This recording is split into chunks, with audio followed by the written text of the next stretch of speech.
Hello again. Welcome to another episode of Leading from Alignment with our good friend, coach, and spiritual daddy in the Lord, John Opalewski. How are you this morning, John? Hey, Jim, I'm doing good. Such a great time connecting with you prior to recording today. I didn't think we are going to actually get to the recording because we spent so much time catching up and talking about life, but it's good to be here with you today. I'm excited about the episode today. Same here. Yeah, I think if there was like a behind the scenes, if we were to record our opening conversations, people would realize, that we're fighting the same battles that they're fighting. We're going through the same issues, great hopes and great disappointments, and challenges in relationships and all that stuff. But I think that's one of the things that makes the part we do record important is we're not immune to these things. And one of the things we're going to talk about today and pod number 155 is when parishioners attack, part 1. And obviously there's a part 1, there has to be a part 2, which means there's a part 3D, where parishioners we wear special glasses and they jump off your video screen and attack you with vicious comments. That's what we're expecting next. So introduce the thought to us when parishioners attack, part 1. Yeah, Jim, I think this is true no matter how great a leader you are. You're always going to have some people who don't like you. Yeah. And who feel called of God to criticize you. That's their ministry. Yeah, the spiritual gift of criticism at its best. That's right. As a young pastor, I was not prepared for that. We didn't have a dealing with knuckleheads class at Oral Roberts University. And so my early years as a staff pastor didn't even really prepare me for this subculture in a church that tends toward the negative. I think being a youth pastor for 8 years, in many ways, I was protected, from being attacked by church members. But it all came to a head when I accepted the invitation to be a lead pastor. Yeah. I think I may have told this story before, Jim, but I want to just relay it again. One Sunday as a lead pastor, I'm like 29 years old. And I'm on my way up to the platform to preach, and an elderly lady in our church grabs my arm, and she's like in the second row, so everybody sees this going on. She grabs my arm and she loudly scolded me for not visiting her husband in the hospital earlier in the week. And man, I was totally caught off guard by that, and I was embarrassed by it. And I didn't have the time or even the words to explain to her, I was sick all week and I didn't want to finish your hubby off. That's why I wasn't. That's why I wasn't up there. I hadn't developed that skill, that leadership skill to deflect, that verbal assault. And I think about that incident many, many times, Jim, and I think, wow, I could have just simply said, this is not the time to talk about this, and then offer to talk about it after the gathering. And that would have been fine. But, as a 29-year-old, I didn't have that skill set. So what did I do? I absorbed her angry words. Getting through that message was a struggle. Yeah. And I got out of church. I couldn't sleep that night. And the next couple nights I couldn't sleep. I was obsessed about this incident. And, from her perspective, I understand, right? Her husband's in the hospital. But understanding didn't take the sting out of her words. And so I don't know, Jim, you had any of that in your 27 plus years? No, I've had the privilege of only pastoring nice people that think I'm awesome. It's funny. I bet you every church sound man, every church janitor, every church staff pastor, every church volunteer, we know who you're talking about. I mean, the names have been changed to protect the guilty, but we all know that attitude that, I tithe the good money in this church. When I say I want to hear a hymn, bless God, I want to hear a hymn. And you're like, what? Where did that even come from? And you're right. There is no real preparation for that moment. And everybody's going to face that moment, or even worse, not that moment, but that person. So now we're writing our sermons, picking our songs, considering our choices with this person's voice playing constantly in the back of our head. And that's one of the reasons why they become people like that, I think, is because that forcefulness, that anger, that, It gets them what they want. It's their mechanism to create leverage to change the world in their direction. And I agree. I think having that moment, you say, hey, this is not the time or the place. And I'll call you on Monday. I'll explain to you why. In the meantime, sit down and shut your pie hole, because we're not, this isn't about you. That's a hard conversation to have. And maybe I'm not good at it yet because I said pie hole in the sentence. But yes, everybody knows these people. Everybody knows these people. And God help you if it's not these people, it's these, this person, it's these people. It's this family that's connected to all these families, or this elder that's connected to all these elders. Right. It gets far more complicated and far more draining to have to deal with. And I think so that's one example of many, right? Where somebody who attends the church you lead comes after you. It can be around a program. It can be around the music. It can be around the length of the service. It can be around you're not funny enough, or you joke too much. Right. Yeah. And so I have to believe that every leader who's listening or watching today has experience with this. Yeah. And some have learned and developed this part of their life and have learned how to deal with that in a way that keeps them healthy. But I wonder, Jim, if there are some who are listening that would like some help. Yeah. Developing. And that's really the spirit behind this today is just to offer some practical thoughts. And then this one, we'll kind of unpack two. And then in 156, we'll unpack two more. Right. So that sounds like a good plan. Love it. Yeah. And it's funny, I jokingly called you daddy, our coach, mentor, daddy. But I mean, this really is, if I can just throw this in there, I was joking, but it's fatherly advice. And we're not claiming to be anybody's father, but this is the advice we wish a spiritual father would have given us when we were 29 or 39 or 49, right? The first time you run into this guy, this lady, this family, this leader, no matter how old you are, I wish someone would have said some of the things that you're about to say. So maybe it's that kind of conversation to leaders saying, listen, it's from our perspective, we understand what you're going through and you're going to be okay. But this is really going to help you expedite that process. It's good for you and it's good for those people. That's right. So here's the first thing that we can do, I think we should do when parishioners attack. That is to get in touch with the truth.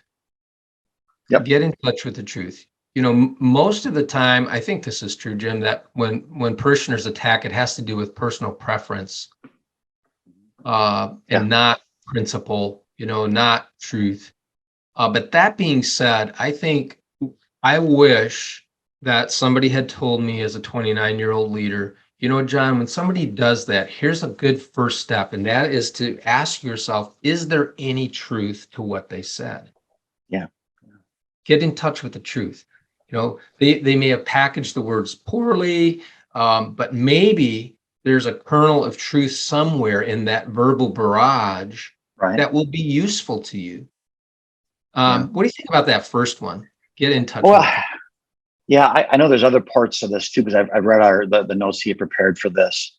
I'd say this though up front. I think it's very important to do that well. If you can't do it well by yourself, find someone who loves you and is honest to help you with that. Because if you're already feeling defeated and someone says you're a loser, it's pretty easy to believe.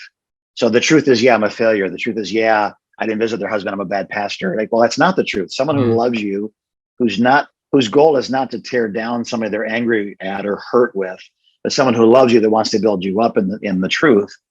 I think that's an important. If you're secure enough and safe enough and healthy enough to do it yourself, sure. But if not, you may want to bring your spouse, a best friend, a consultant, and to really analyze those words. Yeah, so when I think about that incident of the elderly lady on my way up to preach, here's the truth. I should have sent one of our leaders to visit her husband. I should have done that, but for some unknown reason, that thought never crossed my mind. Right. And what I was able to extract out of that experience, I wish I could have extracted it immediately. This took a while. Was that I needed to share the ministry load. Right.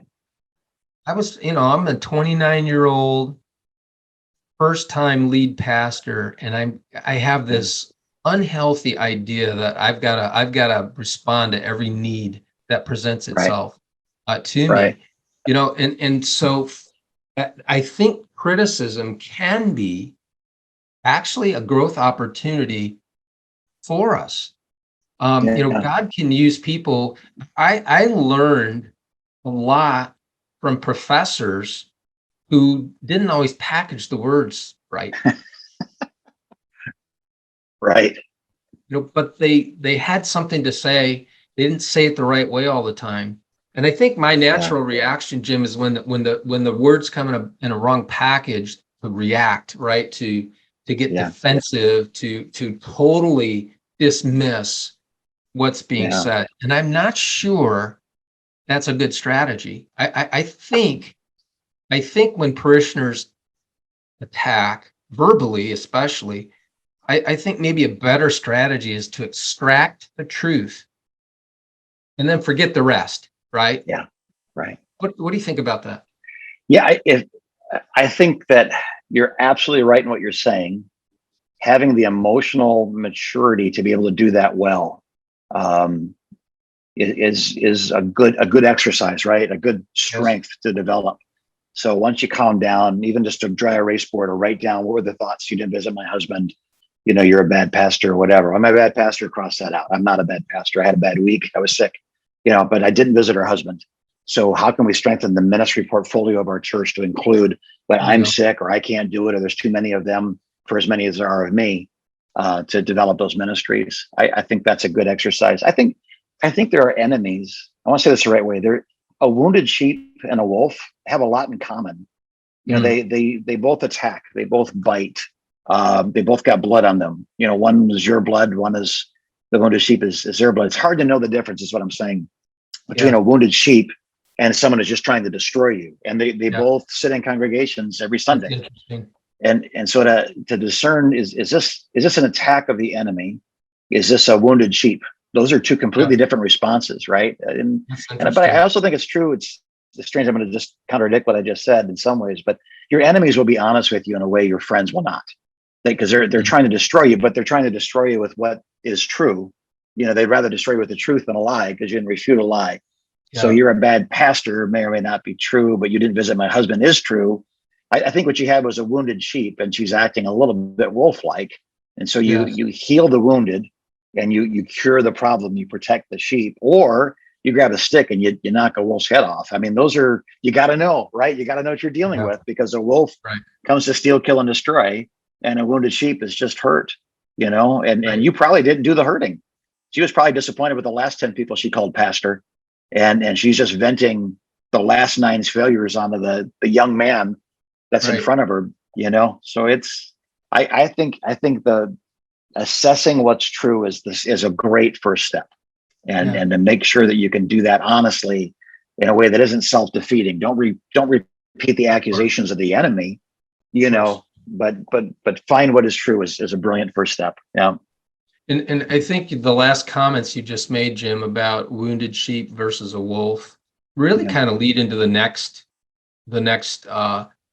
behavior, the next response that we would encourage a leader Yeah. who feels that they're under attack to take, and that is to get in touch with why. Yeah. Sometimes church members attack out of fear. Yeah. The fear of change, the fear of losing control. Yeah. Amazingly, the fear of success, even. Yeah. Sometimes people attack out of ignorance. And I think in those cases, it's so important to try your best to be understanding Yeah. in those cases. Not everybody who attacks is of the devil. Yeah. It needs to be Yeah. branded. Yeah. I think sometimes people voice criticism, and if we could look beyond that for a moment and see, are they in pain? Yeah. What are they afraid of? And maybe that's a good question to ask somebody. Yeah. What are you afraid of? Right. Um, and and learning how to speak to that compassionately and intelligently, maybe that will actually diffuse Yeah, the right. situation. Um, am I polishing that up too much, or is No, that, what does that I sound think, like to you as I yeah, say that? I'm a curious. gentle answer, right? A gentle answer turns away wrath. So let's understand anger for a second. Anger is not a primary emotion. It's a secondary emotion. I was Mhm. afraid. I felt powerless. So I wanted to be more powerful than what was scaring me. So I became angry to overcome Right. what scared me. I was jealous and I felt powerless. So I became angry to bring out, I felt neglected. So I became angry. So Mhm. anger is what we reach to when we feel powerless. So finding out what is it that's making us feel powerless is the key to resolving that anger. So a gentle answer, like you're saying, can I ask you a question? You really went after me moments before I walked up on the platform. You weren't thinking about anybody else in that room. And I know you. You're not like that. You're a sweet old broad, a lady, Mhm. a woman. You know what I mean? So why are you behaving? What's really going on here, sweetie? And I think that gentle answer, what's really going on here is I'm afraid of losing him. And no one else Mhm. seems to be afraid of that. If he dies, I lose everything. And I needed my pastor and I needed, oh, I'm so Yeah. sorry you felt that way. And what I was trying to do is, not get him sicker because I was sick. And that I think now you've won your sister Right. over, but you got to get to the root of it. Like you're saying, she was actually afraid. And Right. and that understanding anger is not ever anger. Anger is something else that became anger. It Yes. really will help us because that, I'm as religious as anybody else. What I mean by that is my religious tendencies quickly become my religious dependencies. So I want that person to lead that song. Yeah, I want Darlene Check to sing "Shout to the Lord." No one else can sing it like her, so I want her to sing it. That kind of thing. Well, I don't Yeah. realize it's the quality of worship is secondary to the quality of the worshiper. I'm an inferior worshiper because I need this environment in order to worship. So if you ruin my environment, I come after you because why is that person not leading worship anymore? I liked it better when they led, or it's just Right. it's selfish preferences. But we are by nature very selfish people, and when someone messes with my religion, they get an angry person. Yeah. And so we're here to serve. Something that's really helped me, John. I'll let you conclude the thought here, but I, as a pastor, it's really important that I am everybody's servant, but that I only have one master. I'm Right. everybody's servant, but I only have one master. And so at the end of the day, if God's happy with the choices I've made, then I'm probably doing pretty well. At the end of the day, if everybody's happy with me, but God doesn't want to call me son anymore, there's not going to be grace on that in the long haul. So that'd be my thought: is Right. find out why they're angry, and remember you have one master, but you are their servant, but you Right. only have one master.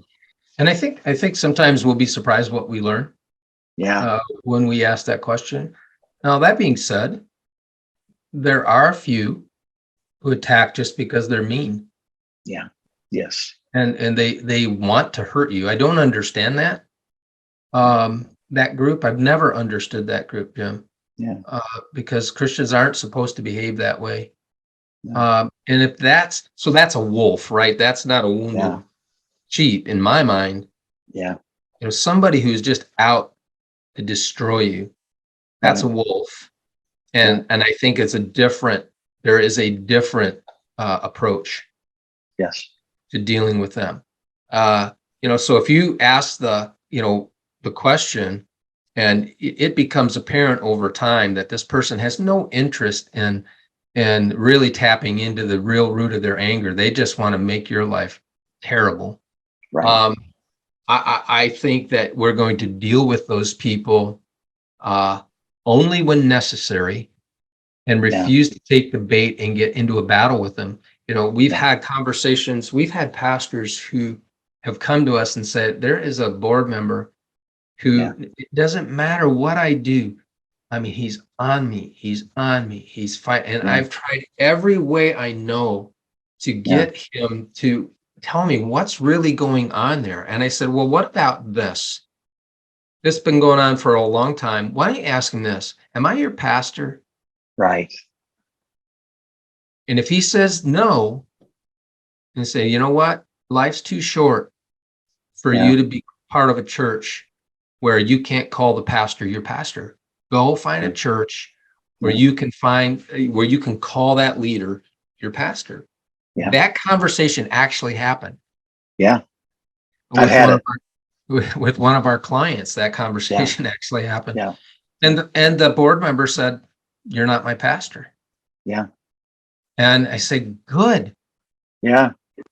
Now there's clarity, right? And so Right. that board member resigned, left, found a church where he could actually call the pastor his pastor, and our client was able to move forward without having to deal with the never-ending drumbeat of that man's criticism in their life.